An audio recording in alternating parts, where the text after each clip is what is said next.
he's a bad guy, Mm-hmm. be the main character of a show, like carrying the show. Like they felt like people needed to be likable to be able to watch the show. He is likable, no? Enough, but do you think he becomes less likable as the series goes on? I've always liked him the same. Man, you messed up. Okay, so we're talking about the entire series of The Sopranos. We started this, I don't know how long ago, like earlier last year. Oh, really? We kind of took breaks and stuff. Yeah. We did videos on it. You can see that we did videos on the first 3 seasons of you talking about it. Then we kind of fell off of it, but we're going to catch up now. So, yeah, so it wasn't my idea to show you The Sopranos. So, what made you want to start watching it? Like, did you hear about it or? Nope, because I was bored.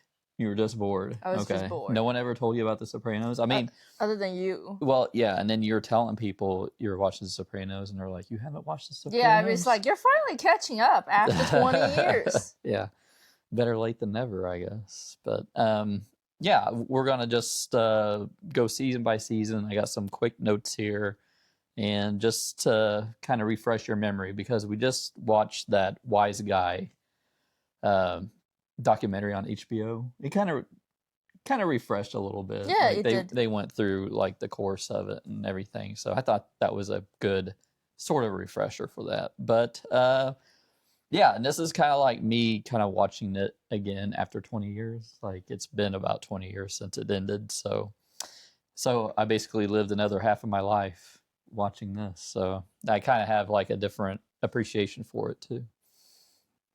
But yeah, starting with the first season. And that's an interesting thing about Wise Guy. It's like they made the pilot episode and they waited 10 months to pick up for a series. Oh, really? Yeah, so that first episode is very self-contained. Like, I think they mentioned like Silvio wasn't like an underboss or anything. He had nothing to do with the mafia. He was just a guy that ran the club. The club, yeah. So, but yeah, that's one thing I noticed, especially with the first few seasons. It's much more comedic than I remember. Yeah, like you said, like the first episode was really, really, what's the word? Contained. Yeah. Yeah, and it's kind of slow as well, and it just kind of introducing all the characters, and the pace was much slower, but I feel like it did pick up fairly fast. Yeah, it's definitely like felt Goodfellas light that first episode. Like they were playing a bunch of the music you would see, and like the camera angles even were like almost like a Tarantino movie in a way. But that was David Chase. He directed that first episode, and he only directed the first episode and the very last episode. Really? So, yeah. He wanted to be a director. That's what he said in that documentary, that he dreamed of being a director. He ended up being a TV writer, and he basically planned out entire season arcs and stuff, but only directed that first episode and that very last episode. Wow. And they had the same cinematographer too. And it's like they didn't work together for like 10 years between that. Wild. So. But yeah, you meet Tony Soprano. You fell in love instantly. Yes, I did, because he was a tough guy that goes to therapy. So the tough guy that goes to therapy, yeah. That's kind of like a time when therapy wasn't as widely accepted too, and especially, well, when you said you came up with the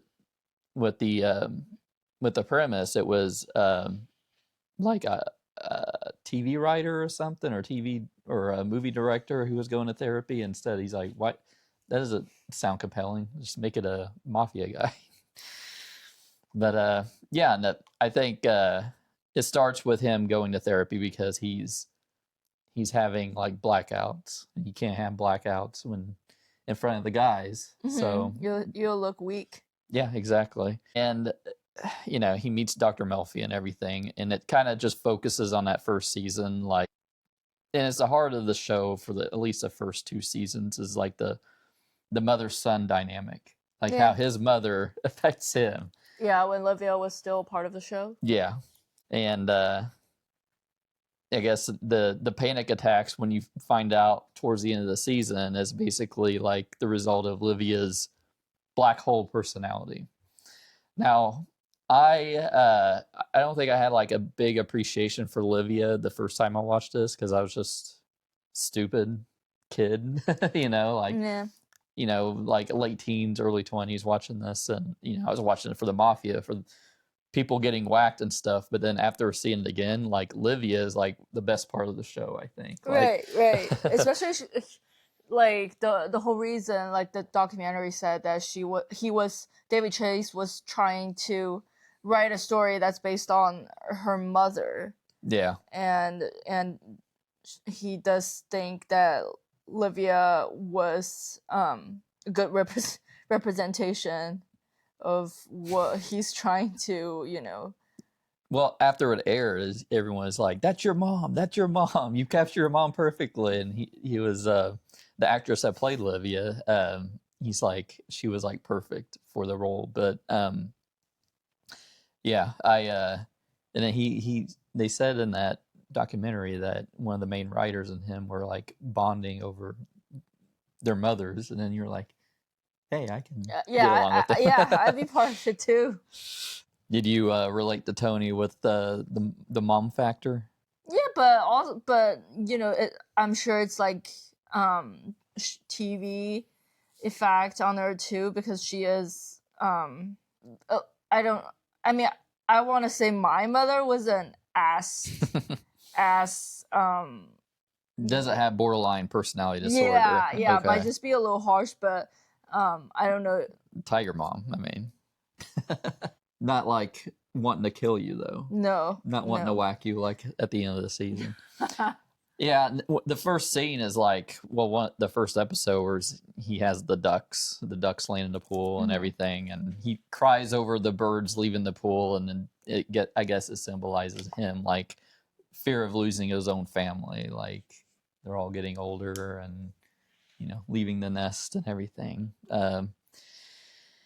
And one of the main episodes of the first season is college, when he takes Meadow to check out, the colleges in, I forgot where it was, Maine, I think. And somewhere on the east side. Yeah, Febby Petrulio, he meets with him and he sees him, and he's like a guy who ratted them out and went to witness protection program.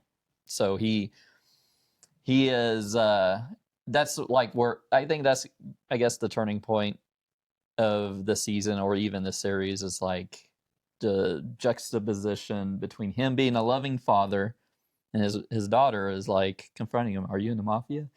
And then like committing a hit at the towards the end of and the funny thing is Kevin Conroy, who does the voice of Batman in that, he has like a very small part in it. I never noticed he was in that, and it's like I never see it mentioned anywhere. But we were watching Wise Guy, the documentary, and this is kind of interesting because you have anti-hero shows now everywhere, but this was not the case when The Sopranos came out. Like The Sopranos was, I wouldn't say this is anti-hero. This is definitely like crime. Like anti-hero is different.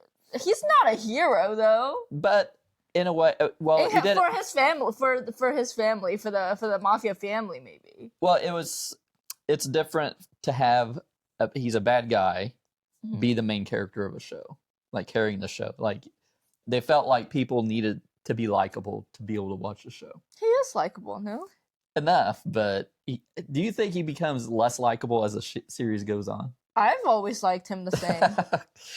Man, you messed up. Yeah.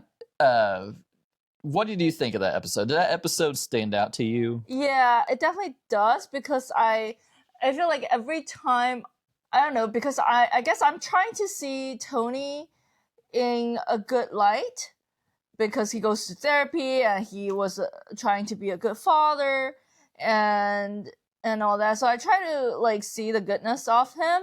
But then there are, I believe that might be one of the first episodes where you see him actually being a major part of the crime.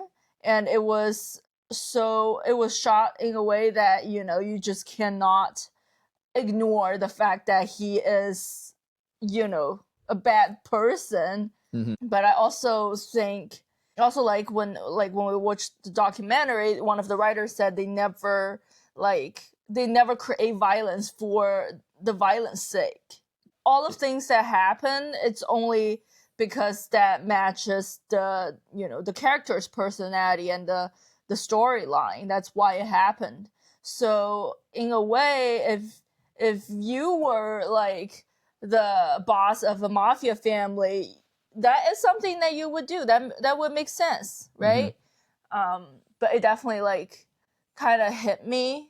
No, he's like ruthlessly strangling this man. Yeah, exactly. There was no mercy or kindness to like in that part of killing, Yeah, well, they mentioned the Wise Guy documentary that they were really worried about him just like being unlikable, killing this dude. So they had to add a scene where the guy, the Febby Petrillo saw them. He was about to shoot Tony walking into the hotel with his daughter, and then he saw an older a couple going in on like nearby. He didn't want any witnesses, so it's kind of interesting. It's kind of interesting that they have to like shot that and like put it in front of audiences like eyes to be like, hey, even though he ended up being killed by Tony, he was not it's not a good guy in his life.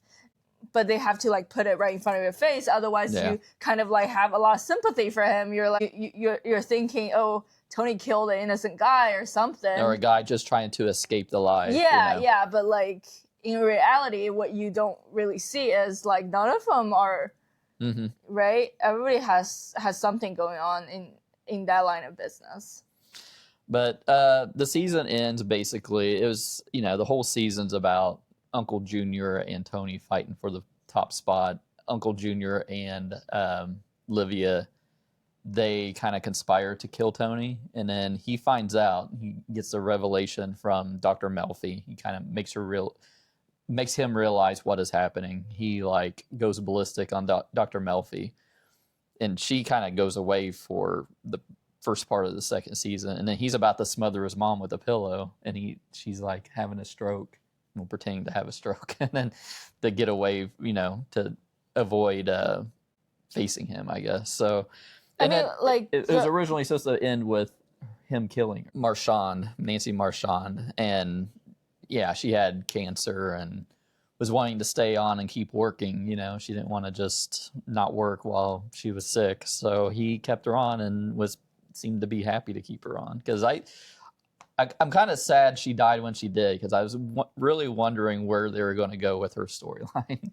Yeah, but also, but the fact that like her character in the show, even in the beginning of the first season, was in her like elderly age. Yeah, that. But also like I'm kind of glad that the story didn't end with Tony actually killing his mother, Yeah. And I think a lot of me liking Tony as a character is because in the first season he's going to therapy, he is trying to figure things out, and people are going against him for the most part of the first season. Like his uncle and mother try to like whack him. So I feel a lot of sympathy for this character, which I think is why I, start to like him. Then we get to season 2, and I guess the vibe of season 2 is paranoia. So you have the introduction of Richie Aprile. So Jackie Aprile was a previous boss. He died of cancer in the first season, and that's what Uncle Junior and Tony were fighting for, who was going to run the New Jersey mob. And Richie Aprile comes out of prison, and he's kind of like the loose cannon element, which you get a lot of loose cannons in this show. It's kind of every season, someone's either coming into the season as a loose cannon, and then they have to kill him or whatever. But yeah, it's definitely like Tony really can't control him, because this guy was hot shit when he went to prison, and now he's got to take orders from this guy who was a kid the last time he saw him. So what did you think of Richie Aprile, like, overall? Can we pause here? Because I don't remember who's Richie Aprile. I need a face. Oh, okay. I never liked Richie Aprile because I feel like he is not realistic and practical. You haven't been involved in the business. You've been in prison for like so long, and you cannot expect that you come out of it and just become like automatically respected and in a higher position. So and obviously he was expecting Tony to like help him out, or kind of reward him for being in the prison without like giving them out and all that. But like I feel like for whoever that's in that position, you shouldn't be cocky, like you're in a very sensitive position. That you can't get something out of it, but you need to be careful. You cannot be annoying to the boss. And I feel like he was just expecting too much and not being respectful, which was probably why. It makes for an interesting kind of dynamic with him becoming boss, and his brother was the boss. He's probably expecting like a higher position and everything. But since when was this ever like? Since when was the decision of who's being boss ever based on age and your association with the original boss? Why didn't they go directly with Junior? Because I don't know, Junior seems to have an element about himself where he can't get along with everybody. Like he's very stilted and everything. So I think he was, from what I understood, he was in line to be boss, but they chose Jackie Aprile because he was more he's more willing to play ball, I guess. Yeah, but I'm also like, I guess, curious to watch the other show that's more focused on Jackie's story, because I don't feel like I know much about that. Yeah, he's not in it very much. Yeah, I mean, he's just like he was dying, right? Yeah, well, he's okay, and he gets sick and he dies, and then that's the rest of the first season. But and then this another part of the season 2 is the big pussy arc. It's the first time the show deals with like an actual FBI informant of one of the main characters, and it's like I don't know, it's not like a spy thriller. It's kind of like a tragedy of losing his brothers, I guess. And what do you think of Pussy then? He seems like very heartbroken. He has the food poisoning, that he has like the fever dream, which is always like a thing with the Sopranos, the dreams, and then it basically has his suspicions come up to the surface after he has that dream. And he's always working with that one FBI guy. He murders that Elvis looking dude, the kind of, because he ran into him with the FBI agent and everything, and then he's like trying to buddy up with the FBI guy. He's like, I could do this for you long term. He's like, dude, no, you can't. You're just going to witness protection program. But and then they ended up killing him on the boat, which is kind of like a turning point for Tony too. Like. Yeah, I think so, because they see him as a brother, right? He's a really close part of the family. He's like been a long time friend, and that's like kind of like the thing with the show. It's like they always talk about loyalty and respect and everything, but none of these motherfuckers like respect each other or even loyal. Like the first time they get a little like, if they're in trouble, a taste of prison, or they might go to prison, or one of their kids might go to prison, they flip. It's everyone out for themselves. Even Tony's like that. Like he never flipped, but he always kind of turned on people on a dime. Yeah, if it bettered his position. So and then there's like essential scenes like Richie and Janice's romance is kind of like a dark mirror of Tony and Carmela. And then we're expecting Tony to kill Richie. Well, it turns out to be Janice after Richie hits her. Did that shock you, that scene? Like, She just pulls out the gun and shoots him in the chest. It's like, what are you going to do? And shoots him in the chest. He falls backwards. Well, I mean, it surprised me, but also not so much, because Janice has always, like, come on, like, super hot-headed. I want to say, like, I didn't expect that because she is a woman, and I just didn't expect the show to have a woman, like, be part of the killing, you know? Be part of the crime. But also, it's not all that surprising because she grew up in the same family Tony grew up. Yeah. And she seems more like feisty than Tony. Like, she has no like filter. So in like during the episode when they have the fight, when she was like insulted, I wasn't all that expected that she did something like extreme like that. Yeah, and man, she's like a shit stirrer too. But yeah, and it's like a thing with her. Like, she's always in these relationships, and the person she's in a relationship usually ends up dead. Dun dun dun. So, overall for season 2, did you think? So I mentioned that dream earlier. Do you think Tony knew about Pussy being a snitch and kind of chose to ignore it, or? Yeah, I think one thing in the show is I think all these characters, they deep down know something and just pretend or intentionally like ignore it so they can keep on with their life and not feel Kind of like ignorance is bliss in a way. Yeah, like, definitely. So I think that definitely was part of what happened in Tony's dream. All right, season 3. Let's move on to season 3 because we talked a lot about these. These are videos that are up on the channel anyway. It's generational trauma is the vibe. We kind of see the next generation and Jackie Jr., Meadow, and AJ struggle with their family legacy in a way. Then there's the Dr. Melfi crisis. The one of the standout episodes, I guess, is Employee of the Month. Yeah. Where she gets assaulted.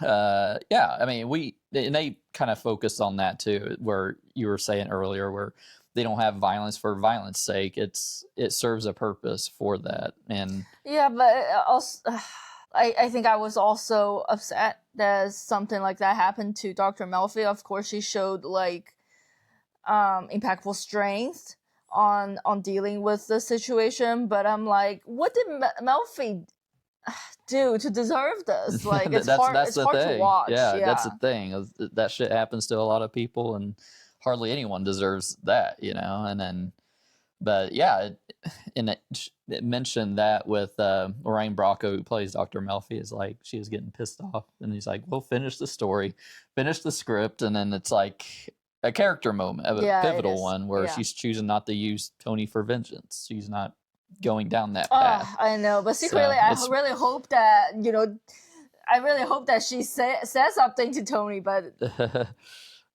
well, that's one of the most impactful scenes, I think. Like, also another standout episode is the Pine Barrens. It's like the comedic peak of the Sopranos, and this is like when Paulie and Christopher are in the Pine Barrens, where they're trying to execute that Russian guy, and he escapes, and that's one of the big mysteries of the Sopranos. Okay, the lesson learned here is if you have someone to dig their own grave, you stay a little bit further from them. Yeah, and then the ego of Paulie and the impulsivity of Christopher. You know, it's like really bad combo. And then I think that's when Paulie starts to kind of turn against Tony a little bit, because I think he's kind of contentious with him.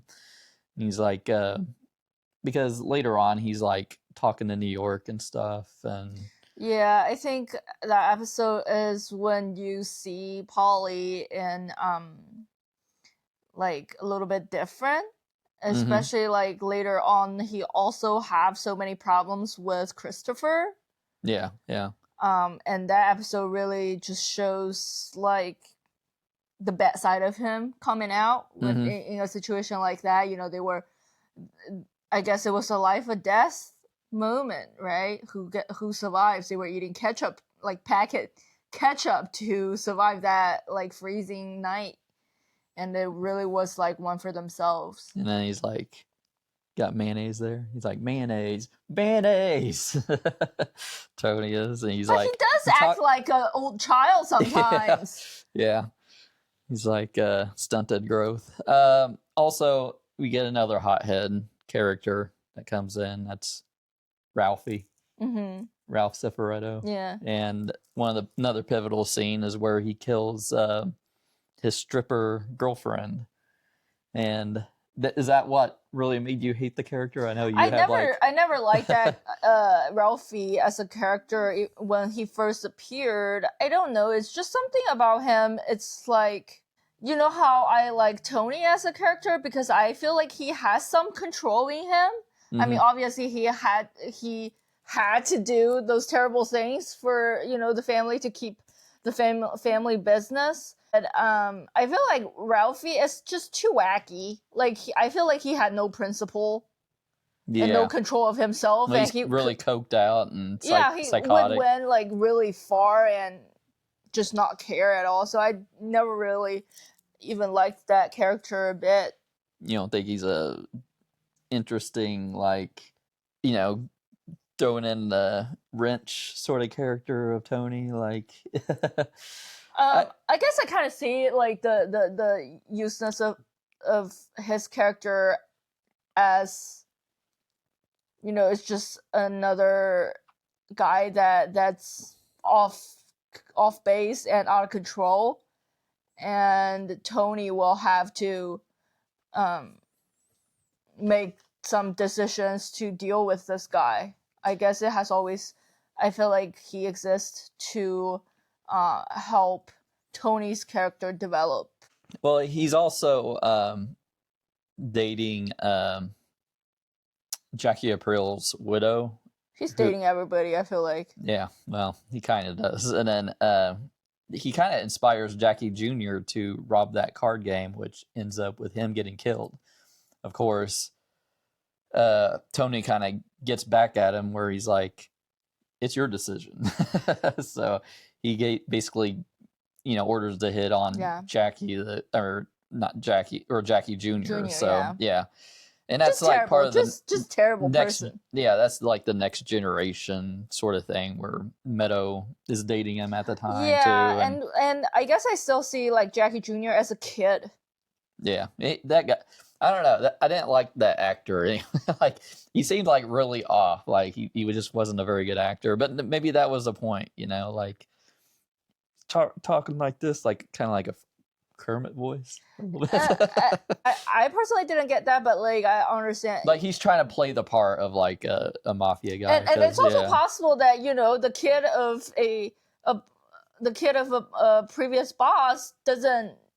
Sometimes they are not built for this life. Well, yeah, that seems like a lot of them because they're all pampered. Like he was also not smart enough to do what he was doing either. Mm-hmm.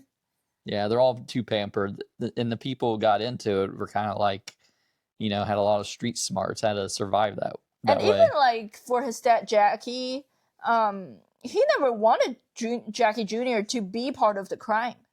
No, they don't want them to be in that life. Yeah. So yeah, especially like, and it comes into play later with AJ a little bit. So no, I'm talking about dog. You might cut that. All right, so a question to you is, can I have some water? Yeah, how do you feel about the depiction of therapy in the show? Do you think it's a tool for growth or a way for Tony to become a better criminal? I think a lot of the times, like therapies or like with either a therapist or a psychiatrist, they're just like, they're using their techniques to help you see yourself better. And I believe in the hope that, if they help you see the side that you're not happy with yourself, you will take initiative to improve yourself or better yourself. But I think the improving or bettering yourself has always been a responsibility of yourself, not a job for your therapist to do. It's therapy is just there to realize who you actually are. Yeah. And, if you want to improve self-improvement, then that's on yourself. That's on yourself. Yeah, so. And I think Dr. Melfi did help Tony see himself more clearly. Mm-hmm. And I think which is kind of tragic, because what can he do about it? You cannot, you as a boss of the mafia family, you're not going to be a good person. A good person cannot be in that role. So I really cannot blame him for not bettering himself and become a kind person. It's just his job, it's a requirement. But in the meantime, I feel like it's also very sad, because now he sees himself as, someone who's kind of who's a bad guy, who's terrible in so many ways, but there's nothing he can do about it. So I think that put a lot of strains on his own mental health, that he is just struggling and struggling with who he is every day. Okay, so season 4, it's basically financial and marital rot. It's heavy, domestic, and claustrophobic. So we start out with Carmela's awakening. She realizes, talking to that psychotherapist or psychiatrist, that blood money isn't just a metaphor, it's her reality. He tells her she needs to take the kids and leave, and she doesn't. She stays there, and that's when her crush on Furio represents a desire for a pure version of the life she chose. So there's the thing between her and Furio. What did you think about that? Were you wanting them to get together? My mind didn't really go there. Obviously I understand that, she feel more seen with Furio. But in the meantime, Furio is not a good guy either. He's also part of this business, and none of them are good. Mm-hmm. So I think it's just maybe the idea of, it just shows the idea that she wants to be seen and understood, and want to have common interests, and I want to have these stimulating conversations with when it comes to love and romance. Mm-hmm. But I didn't care if they got together or not. You didn't want her to flee to Italy with them and live her best life? No, and also I know that's likely not gonna happen, just because Carmela is also a very main part of the show, and it will show her struggle. They would never let her just get away and be happy. Yeah. This is also one of the more shocking moments, I think, with so you don't like Ralph Cifaretto, and the whole Pyomai angle where someone burns down the place and it kills Pyomai. Of course, Tony's pissed. He ends up trying to confront Ralph about it. He ends up killing Ralph, where he has Christopher help him dispose of Ralph's body. But I think it's kind of interesting here, because other kind of Richie Aprile, they made him look like a huge piece of shit before they finally killed him, right? On this, they kind of had Ralph have a little redemption, because he was trying to better himself. His son was in a coma, probably had brain damage and stuff, and then they kind of went the other way. It's oh, we're gonna have sympathy for him, which in that episode there's a lot of where they drop lyrics throughout the show through dialogue of sympathy for the devil by the Rolling Stones. Yeah, but I never really believed any of those redemption moments from Ralph. Yeah. Or any of them, really. Mm-hmm. You just know that, they really only show that way because their life is going through hard things, or their family, their kids are going through hard things, and they're like, I wanna like be a good person for my family, or like if my family can pull through this hard time, I will be a good person. But as soon as like their family or whatever that's in a better situation, they're gonna go right back to their business. Mm-hmm. I never believed one bit that he was gonna, be a better person. Yeah. So you weren't sad for him to go, huh? I wasn't, and I but still, seeing Tony killing him is difficult, just because like in that moment, Ralph is showing vulnerability and weakness, and for Tony to use Pyomine as the excuse to kill Ralphie is still hard to see. Well, yeah, that's the thing too. It's like, so Tracy was the prostitute that he killed in the third season, and then it's kind of like, when Tony was killing Ralph, when he's like hitting his head, he's like, she was such a beautiful creature. It's been speculated that he's talking about both the horse and Tracy. Like, when you say horse and he calls her a whore, it's kind of like that little juxtaposition too. I think obviously Tony has a lot of problem with Ralphie, right? Mm-hmm. And like, I think he always wanted to kill him. Yes, and I think one of the reason why this story happened this way is for the audience to realize that he does use all these. He used these excuses to justify his killing, his murder behavior. Like, he uses the horse, like an innocent animal, or like and the prostitute. That goes back to the ducks too. He's always got like, and that is, I don't know, is that something with like psychopaths where they can't like empathize with people but can empathize with animals sometimes? Yeah, that's something I've heard before, but I don't know. All right, so Ralphie died, and that, I think that like starts with sort of the distrust of his crew from him, because they know, they're not dumb. They know Tony probably killed him.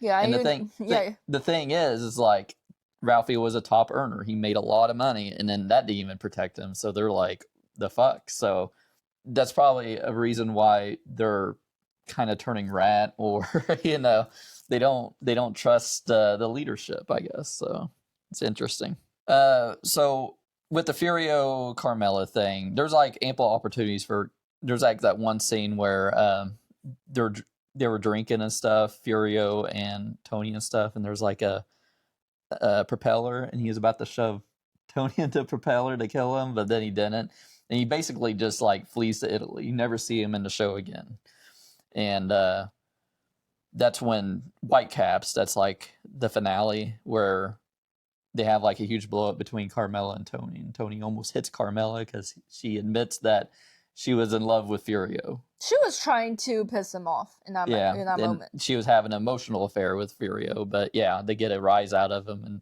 of course he's like philandering and shit, but then she has an emotional affair. He's about to punch her lights out, but yeah, that's pretty uncomfortable, and really fantastically acted, of course, but it's just two people kind of tearing each other apart with words. So it's another turning point, I think. Like, the relationship becomes pretty transactional after that, like she has that spec house in this season, and then later on in season 5, it's their marriage is more transactional. Like, she turns a blind eye to his philandering. He'll support the spec house and any investments she wants to do. But yeah, that's basically how the 4th season ends. So you don't really see Furio as a good guy. You kind of see him. You think Carmela kind of idealized him through her lens. But I think it does like kind of portray him as a good guy, because he shows more of Furio's emotional aspect of things, but you also see Furio being part of all the crimes. Yeah, he's like probably the idealized person that Tony wants to be. He's like this fucking badass. He doesn't give a shit. He like one of the first scenes is like when he goes into that place where they owe him money. I think it's like a massage parlor, quote unquote. And then he goes in there and he like shoots the guy in the leg, and then the guy's wife comes there and he like slaps her. He's like about to hit her again. I'm like, Jesus. He just gets in there, does his business, leaves. Yeah, I think he has like some of the funniest scenes in it. He's like, stupid a fucking game or something. I just thought he was awesome. It's kind of sad for him to go after watching this again, but I'm glad he left. He didn't suffer any consequences. He came in at season 3 because his cousin was like the boss of the Italian mafia and it was like part of an exchange. But I guess he went back and lived his best life. So, all right, season 5, The Unraveling. So this is when Tony is at his most isolated. So another hothead comes in. Another season, another hothead. And that's Tony Blundetto, Tony's cousin, played by Steve Buscemi. Steve Buscemi directed a lot of the episodes of... He's an actor, of course, but he directed a lot of the episodes, including Pine Barrens. He directed that one. But his character is like... He represents like Tony's guilt over not being arrested years ago, because he was supposed to go with him where he got arrested. Was it like Betamax or something? That's the format before VHS, Betamax. Okay. So he is like robbing a debt, like a dying like format, and went to prison for it. But then he didn't show up because he had a panic attack. His first panic attack when he was like a lot younger. But it seems like through the whole season he's trying to save Tony B, but he can't save anyone. But what do you think of like Tony Blundetto and the relationship there? Because he comes in like initially wanting to live a clean life, doing the massage thing. He seemed pretty good at it, but then eventually he just goes back into the life. Yeah, I think, I don't know, they've been exposed to violence and crime, and it must be difficult to leave that behind you and start a vanilla life completely. It was sad to see that I do like him a lot to start with. I just feel bad for him that, that his journey on the show isn't very long. Well, the thing is, and I mentioned this to you before, so along with him, there's a few others that get released from prison. There's Feech LaManna, played by Robert Loggia, and then there is Phil Leotardo, who becomes a major character. And Feech LaManna is supposed to be the main bad guy of this season, and then Robert Loggia apparently couldn't remember his lines, so they kind of had to, kind of write his character out. And instead of killing him, they did kind of a clever thing where they kind of set him up to get arrested again, to break his parole, so he had to go back to prison. But then Tony Blundetto was supposed to be part of season 6 too, but then they had to pretty much rewrite it on the fly, because it's like, this guy can't remember his lines. We can't keep going with the storyline. So, this is a season I remember back then I really turned on Tony Soprano after killing Tony Blundetto. I'm like, that motherfucker. Like, I was so pissed he killed him. And I understand now, like, he didn't want him to get tortured to death by Phil Leotardo. Yeah. Because, he gets mixed up with this stuff. So it's like, he fucks up his massage thing by beating a dude who is going to invest in him.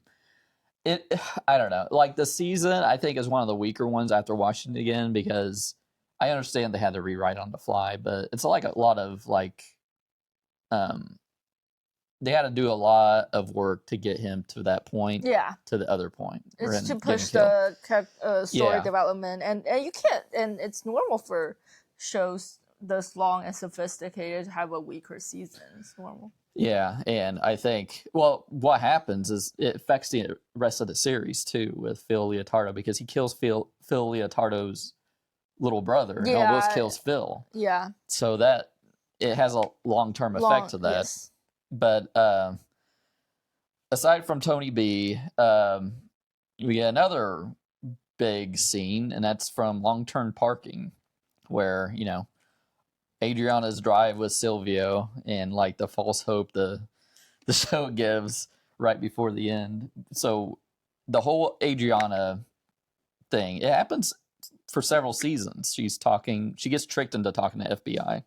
But yeah, what do you think of the whole Adriana arc and where it led to, especially with like Christopher kind of betraying her? I don't know. She's a very emotional person. She technically is never part of the crew, the real crew.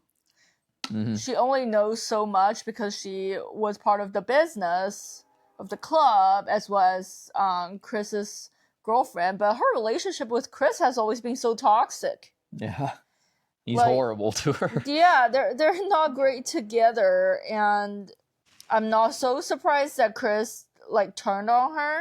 Mm-hmm.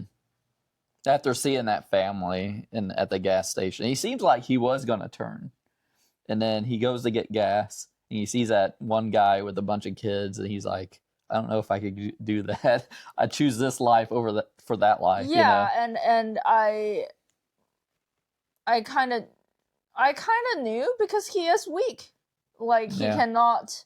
He wants to stay in the comfort zone, and he is afraid of being a normal schmuck. Yeah. like the end of Goodfellas, where he goes in witness protection program. And what do you think of like the scene where Silvio kills her? It's pretty heartbreaking. Yeah, that's still very sad, you know, because Adriana has been around for so long, and there's nothing that she did that made me dislike her so much. I just feel bad for her, especially with all the abuse that she received in the relationship. And she does truly love Christopher and want to have a life with him. But it was just sad that, you know, she got into all this mess, and she loves someone who doesn't have the strength to love back. Yeah. So after what happened to Adriana, do you feel like you can still root for these people? Does that change how you feel about these characters? Like, especially Tony, you find Tony so likable? I never liked them because I was rooting for what they did. Mm-hmm. I think I liked him as a character, like, because that character was built to have internal struggles, or like to be so sophisticated to face different problems and have to, you know, consider and manage all scenarios. But I never liked him because of the bad part, you know. Mm-hmm. I like the story. I like the character building. It's like conflicting. Yeah. Conflicted feelings here. Right. All right. So then you have the final season, 6A and 6B, which is like basically season 6 and season 7. But like you said in that documentary, that they did that as a way to avoid giving them raises. They do that a lot with shows. Capitalism. All right, so 6A is like the limbo state, and so after Uncle Junior shoots Tony in a fit of dementia, the show enters a surreal, dreamlike state. Tony is in a coma, living in an alternate life as Kevin Finnerty, a salesman who lost his briefcase. So I guess this is basically him on the verge of life and death. So when that happened, and they showed him for a few episodes in a hospital, did you think there was a possibility he was going to die at the very beginning of the season? And like the rest of the season would be like the fallout of that? I mean, a little bit. Is that what you thought, for real? Obviously learn to never trust what your instinct tells you how the show is going to be, because like it obviously made so many twists and turns. But like his injury was really, really bad. Mm-hmm. But also, I did have a feeling that, they didn't have him to go on, like, to have this few episodes long dream for him to be dead. Mm-hmm. So I had a clue that they might bring him back, and then his life is going to be a little different, and everything, like, and the dream that he had is going to be impacting his sight. Yeah, yeah. Well, I mean, he does wake up, and he says every day is a gift, and he seems more patient and appreciative after that. I do think so, yeah. But, I mean, as the season progresses, we watch that enlightenment kind of rot away. Like, he does some dark shit as the you don't think so? What happened? Well, we'll get into it. So, like, join the club and mayhem. That's like the coma episodes, the beacon in the distance. There's like a lighthouse, I think, or something. It's like represents death or the afterlife. There's also the ride. Christopher relapses on heroin at a street fair, where you get that awesome sequence of him looking at the fair and then high and petting that dog, that stray dog. I feel like something I would do too. Yeah, I mean, he starts sleeping with that one woman that Tony's kind of jealous that he is, since he turned her down, and then he tried to get back with her, and she turned him down, and then she starts hooking up with Christopher, that Juliana Margulies, the good wife, or where the hell she's from. Yeah, the good wife, the good fight. The good fight. But yeah, he seems, and that's a thing through the entire series. Christopher's struggle with addiction, and basically like the cycle of addiction from that. Well, and that's the thing too. They robbed those bikers. We're the Vipers, and he's like in sobriety, so he doesn't even drink or anything. But then Tony kind of pressures him to drink, because they steal that wine, and that basically makes him fall off the wagon. Yeah. And then it's like the cycle of addiction, and how the family environment makes recovery almost impossible. Like, they're always giving him shit about not drinking alcohol and stuff. Right. So, I mean, you can kind of see how Tony's kind of a piece of shit sometimes. Like, they all are. Yeah, yeah. I don't know if it's because they don't know how to support someone in addiction, or they just have this toxic energy that they cannot see someone have a better. Yeah, well, I mean, the whole show, and then, I don't know, people will probably gripe that I bring this up, but the whole show is pretty much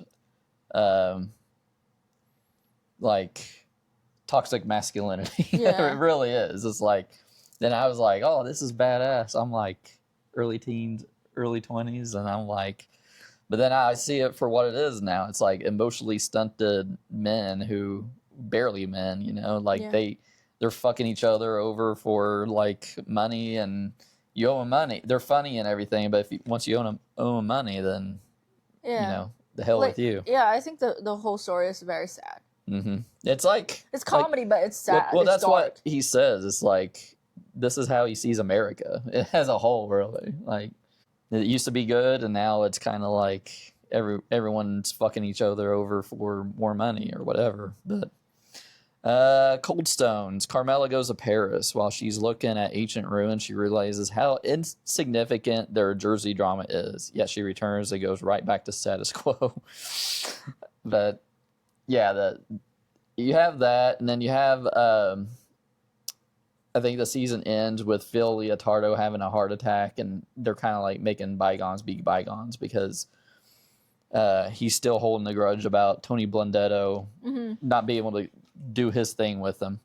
And also the killing of, well, the whole arc with Vito, him finding out he's gay and everything, and him wanting to, Phil Leotardo wanting to like kill him, so Phil was a pretty terrible guy. Well, he made it look like he was a closeted homosexual. That's what David Chase said. Like, so there's a few things about that. When they finally get to Vito, they're waiting in his hotel room, And guess the closet door opens and Phil Leotardo steps out of the closet. That's him coming out of the closet. And then they're there after Vito dies. I don't know if it's during the wake or something, or at the house. And there's like something on the TV with bodybuilders and stuff. He's like, turn that off. Yeah, I'm not so sure if like I'm not so sure if it indicates that they are homosexuals as well, but they were definitely severe, extreme homophobic people. Yeah. But yeah, he said he left simple little crumbs that Phil Leotardo was closeted, and that he's taken like his repressed anger at himself out on Vito. It could be. Yeah, makes sense. And then the final part of season 6, the moral collapse. The New York versus New Jersey war begins in earnest. The tension is high, and the focus is on the interior decay of the Soprano family. So a lot of stuff is set up in this. And this is from Phil Leotardo. He becomes boss. He's like done with the olive branch that Tony gave him. During this whole season, you had Johnny Sack. He gets cancer and dies. So basically, Phil Leotardo has like this huge grudge. He's got a short fuse. He's an old school guy. So I think they're both trying to find a way out of it. Like, I don't think the New York guys want anything to do with Phil Leotardo because he keeps making these angry decisions all the time and costing them all money and stuff. So they made a deal, right? Yeah, they made a deal to let him kill Phil Leotardo at the end, in the final episode. So Phil was killed. Then how come like they didn't stop killing Tony's crew? Well, that was after that. After that, yeah. Okay. So we'll go back to AJ real quick. Nihilism AJ. AJ becomes the emotional center of 6B. He falls into deep depression, questioning the point of existence, and Tony sees his own rotten genes in his son and hates it. So basically the cycle of mental illness. And I think as the show goes on, and I kind of realize it again, is like Tony becomes his mom, kind of. He becomes the thing he like kind of hates. I don't know if you agree with that, but I think just like talking about family, that we always like try not to repeat this like generational mistakes, if you want to call it. Like, we're always trying to be better than our previous generation, but there are like family dynamics that you will be carrying on during your parenting. So I was impressed with the actor of AJ too. He didn't really do a whole lot the previous seasons, but they gave him a lot to do in here, where he's like having a breakdown and stuff. He's really pathetic in a lot of scenes, and I really want to punch him too. I'm like, you want to slap him like, just get a complete. Just seemed like his morale was down to nothing for a long period of time. Mm-hmm. After he had that fling with that girl, and then okay, key episodes. You got the Soprano home movies. The weekend at the lake turns into a brutal brawl between Tony and Bobby Bacala. It proves that even in retirement, Tony can't stop competing. Where he talks shit about Janice in front of Bobby. And him and Bobby have it out. So, but Bobby becomes the underboss after all this. That was Tony's own mistake about getting beat up. Because who wants to? No matter how close you are with your family, it doesn't justify the shitty things you said. He was rude. Yeah. Mm-hmm. And Bobby warned him. Yeah. He didn't take the warning, so like he got what he deserved. Him getting humbled a little bit. But then he to get back at him, he makes Bobby do a hit. And Bobby never killed anybody. So he had to go to Canada to do a hit. That's his little petty way of getting back at him. It is very petty. So Kennedy and Heidi, one of the more shocking episodes. of the series, Tony makes a choice regarding Christopher that confirms he has completely lost his humanity. That's when they wreck, and he makes Christopher suffocate on his own blood in the wreck by closing his nose. Did that shock you, the way that happened? When it happened? I don't think it shocked me. Honestly, like, at this point, nothing can shock you anymore. But you can just tell that he's losing it. Yeah, well, he saw him as a son almost, and then he lost. I feel like as the series goes on, he initially had more control over his own behavior, or at least recognize what's good and bad. But I think at this point he just lost it and like end up doing things that he just end up following his like evil traits. Mm-hmm. Yeah. And then Blue Comet, the penultimate episode, it's like kind of like a slasher movie where a lot of the main characters are like the victims. Like Bobby gets killed, Silvio gets shot and probably in a coma that he'll probably never wake up from. I mean, that's how their fates are sealed. And then it kind of ends with Tony preparing for war. He's got like this huge gun waiting in a safe house. Yeah. And then there's the Made in America. That is the finale, the final episode. I wanted to go over some of the character endpoints. So Christopher, he realizes he will never be the star he wanted to be. His arc ends in tragedy and in unrealized potential because he, the way Tony kills him, it's like, I think if Tony wasn't as close to Christopher as he was, Christopher would have died a long time ago. Yeah, agree. Because it's really tricky to have someone who is a drug addict in the mafia. I mean, look what happened on Goodfellas. That's based on a true story. They got that guy and he took everyone down as a rat, and yeah, it's only a matter of time. And I think he just realized that. Silvio Dante, I mean, he's an acting boss when Tony is in the hospital, when Uncle Junior, and the stress kind of gets to him, and where he kind of gets hospitalized too. So he wasn't really built for the top spot, and then he gets shot and probably never waking up from a coma. So pretty bad for him. Bobby Bacala, what do you think of him? He's like the sweetest mobster, right? Like he is the best of the worst. Yeah, it's like a teddy bear kind of character, I guess. And his death is kind of like the sign that there's no innocence left in the world, almost, in a way. Yeah, but then Janice.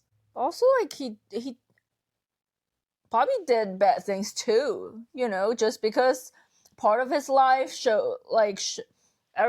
part of his life shows kindness or shows his like vulnerable side, emotional side, doesn't wipe out the terrible things he's done. Yeah. And then Janice, she's there all by herself.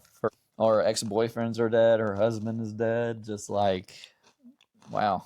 You got Meadow. She completes her transformation from rebellious teen to mob-defending lawyer.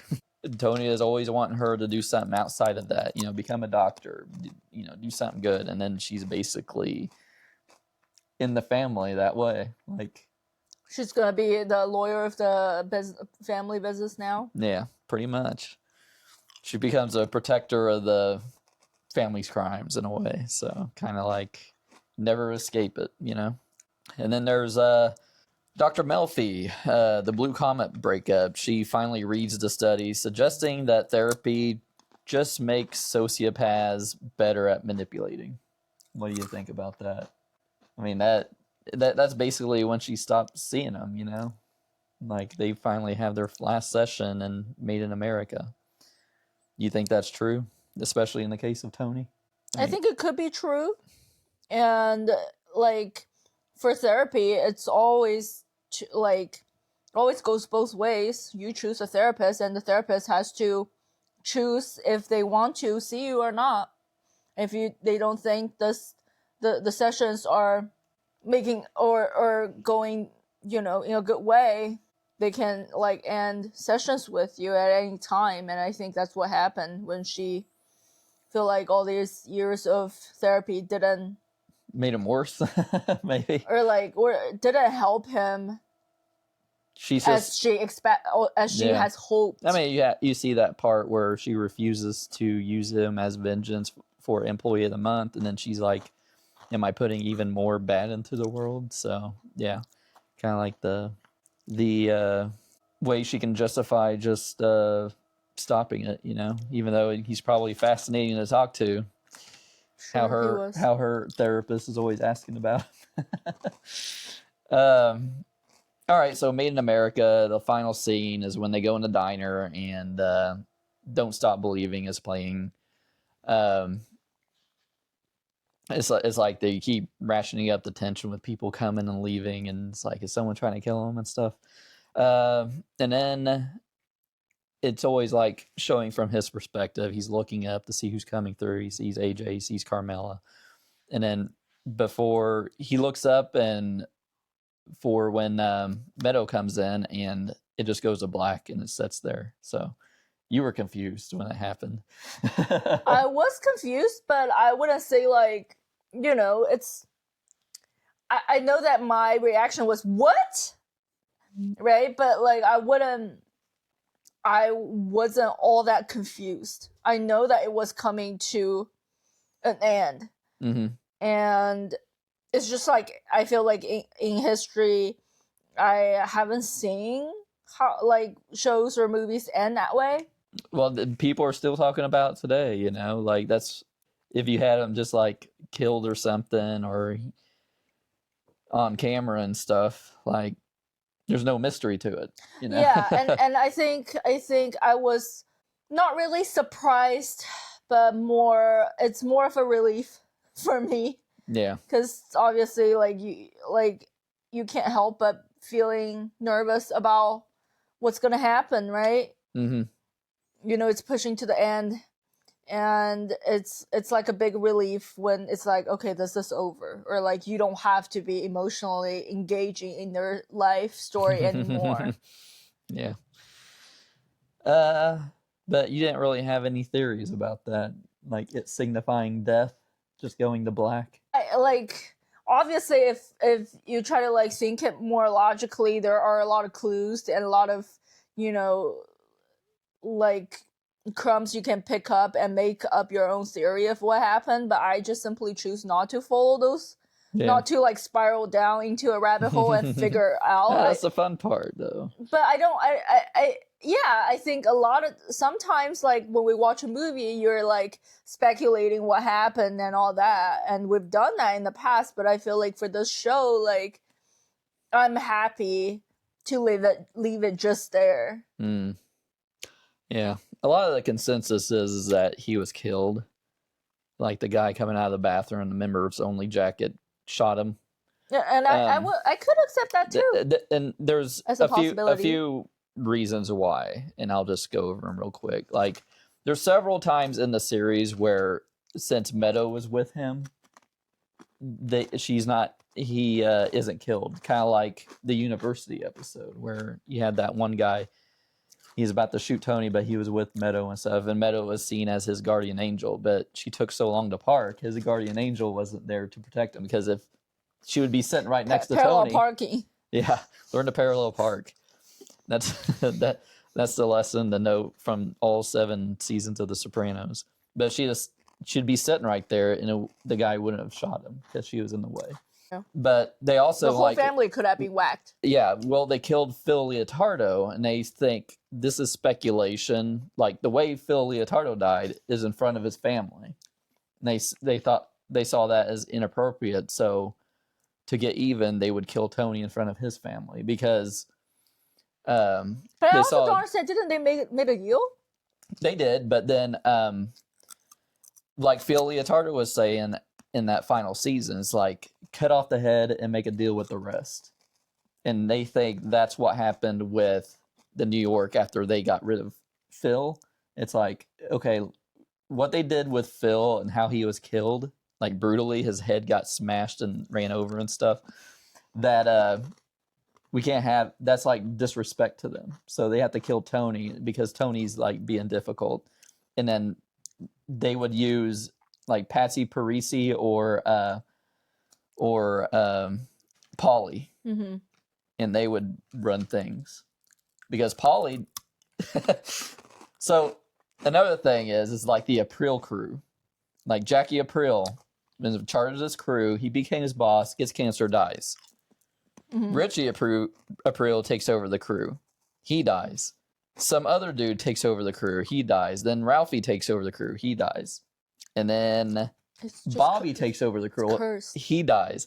Then at the final conversation they have with Tony, Paulie does, is taking over that crew. He's like, I don't want any fucking part of that crew. So maybe he's like he's like very superstitious and stuff. And he's probably not the biggest fan. And he's also was talking with New York. It's called patterns. It's not called superstitious. But he saw the pattern. But then there's Patsy Parisi. He had that one scene. His twin brother was killed early on. At the beginning of season 2 because he was making that rumor about Tony wanting to kill his mom.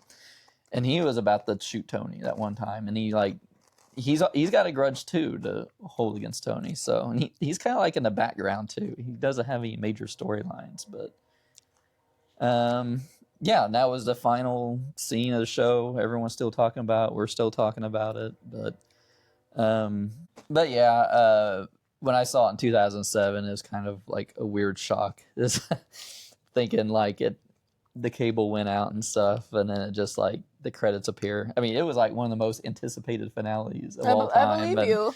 It was crazy, but yeah. Anyway, what are your overall thoughts of The Sopranos as a whole, as an entire series? Well, I think it's very sophisticated. I like the story, although the storyline follows almost every major character's life, so it's a little bit to wrap my head around everything. Mm-hmm. But I kind of just just let it flow as the story develops, and I love that it's almost a dark comedy. Yeah, definitely. It's so funny to watch, which made it like very entertaining, right? And I think, and it was a pretty lengthy show, and we kind of like almost binge it, right? Yeah, we watched several episodes in a row. You never really do that. Like you're kind of like no. So that shows how much you liked it. You know? Yeah, but I was also like, I guess looking forward to the end because it was putting a lot of strains on my own mental, because you can't help but put emotions into every character, everything that happened in the show. So yeah, in general, I do think it's one of the best thing that I've ever watched. Yeah, one of your favorite series. Yeah, I mean, it still really holds up, especially I can kind of see a lot more nuance in the writing, especially not waiting week by week, but like watching it, especially that final season. Like they left so many clues about where it was going to end and everything. And I really want to share that ending along with the ending of the documentary Wise Guys with like more people, but I realized it's almost impossible because you have to watch the whole show to get to that ending. You cannot just get there. So I really like it. I still think it's one of the best shows. I mean, it's up there with like Breaking Bad was another great show. And this is a first of its kind really at the time, like the following a bad guy and his evil deeds and kind of being confronted with your own feelings about him, like the good and the bad and the extremely evil. So, I think we should probably sometime do, you told me to start doing a tier list. The tier list where it's like S, A, B. I'm like, we should do one. We should do one together with the Sopranos characters. Oh, of their characters? Yeah. How we rank them. Can I even, like, based on subjectively liking? Well, we have to agree on a ranking. We have to argue about character. We're going to argue about Ralph Cifaretto. That's where we're going to argue. But we got to compromise of where to put him. So I think that would be fun. And then also, pretty soon, I think we're going to probably watch The Many Saints of Newark. That's the prequel movie that came out during the pandemic. We watched it together, but you had no idea of anything about The Sopranos at the time. And now I have no memory of with Newark. I'm interested in revisiting that again. I didn't hate it, but I didn't like it very much either. So I'm just gonna keep my expectation low because you don't come across. Keep them low because it's not that great. But nothing's ever gonna be that great. Basically, David Chase just wanted to make a movie about the Newark riots, and the only way he could get it made is to make it a Sopranos movie. So, so subscribe and stay tuned for that. Probably by my head somewhere, there's like other Sopranos videos we did earlier that we stopped doing, and I think YouTube thinks you'll like this other video somewhere on the screen. So, anyway, maybe we'll do more of these when we're talking about movies you haven't seen before and having a sit-down podcast discussion. So, anyway, see you guys later. Until next time. Bye.